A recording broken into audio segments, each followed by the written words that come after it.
Grandma found the dog in the baby's dark room at 3 a.m. and stood in the doorway for a long time before she understood what she was looking at. She was 71 years old and had raised 4 children and had opinions about dogs and babies' rooms that she kept mostly to herself because they were her daughter's children and her daughter's house and her daughter's dog. The dog was pressed against the crib rail. His body was at full height. He was not resting. He was monitoring. She had seen dogs in many postures. She had not seen this one. She turned on the nightlight. She looked at the baby. The baby was breathing. The color was acceptable. She checked the way she had learned to check 50 years ago, with the back of her hand near the nose and mouth, counting the intervals. The intervals were wrong, not dramatically wrong, the kind of wrong that you would miss if you were not paying attention.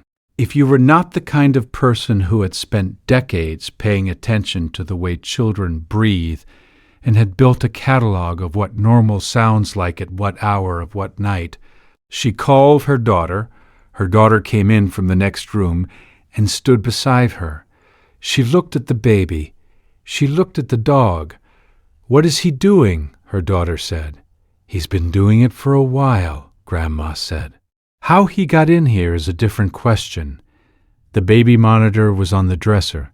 The door had been closed. They looked at the door. They looked at the dog.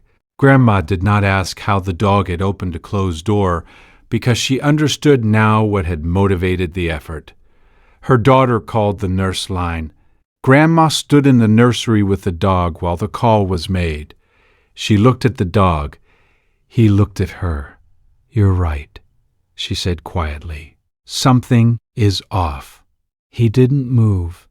She thought about the nights she had sat with sick children, the long dark hours of temperature checks and wet cloths, and the specific isolation of being the only adult awake. She thought about what it meant to stay awake through those hours, what it cost, what moved a person to do it, what moved a dog. The nurse confirmed what Grandma's hand and 50 years of calibrated attention had told her. The breathing pattern warranted an in-person evaluation. The RSV diagnosis came back the following morning. Early stage. Manageable because it was early. Early because of the dog. Early because of Grandma. The pediatrician said that the combination of the dog's alert behavior and the grandmother's experienced observation had resulted in a presentation significantly earlier than they would typically see in an infant this age with. This presentation. Grandma drove home 2 days later after the baby was discharged. She sat in her own kitchen with her own coffee and thought about the dog. She thought about her opinions about dogs and babies' rooms. She thought about how those opinions had been formed and on what evidence, and whether the evidence she had now was more or less relevant. She called her daughter. "The dog," she said. "I know," her daughter said. "He opened the door." "I know. That's a lot of effort for an animal that didn't know what he was doing." Her daughter was quiet for a moment. "I don't think he didn't know what he was doing," she said. Grandma thought about the nursery. The dog pressed against the crib rail, the way he had looked at her when she entered. Not surprised, not guilty. Looking at her the way one night watch person looks at another who has come to relieve them. Acknowledging the handoff. "No," she said. "I don't think he didn't know either." She updated her opinions about dogs in babies' rooms. They had been based on old evidence. She believed in updating opinions when new evidence arrived.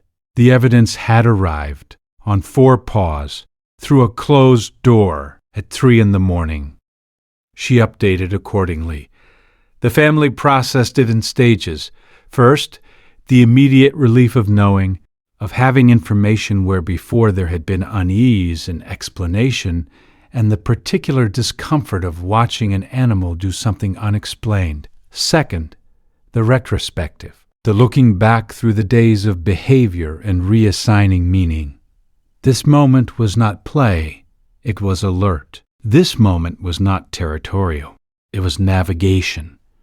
The rereading happened over dinner, over the drive home from the clinic, in the quiet of the nights that followed. Third, the question that did not have an answer, and that they found they did not need answered. How long had the dog known? Not known? Detected. Responded to.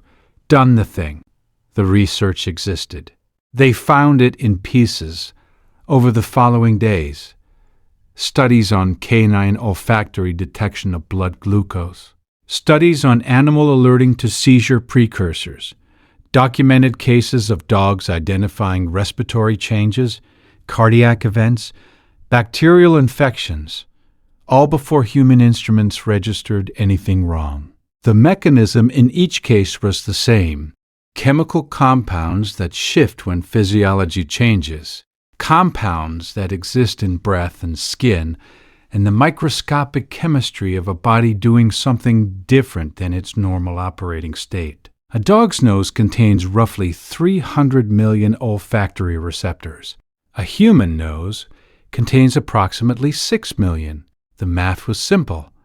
The implication was less simple. It meant the dog had been living in a version of their home that was richer in information than the version they occupied, had been reading in real time a chemical record of everyone in the house, had been tracking changes in that record the way a careful person tracks changes in a patient's chart, had flagged the change, had acted on the flagging, had kept acting until someone paid attention. The father sat in the kitchen one evening, the week after. The dog was asleep in his usual place. The house was quiet.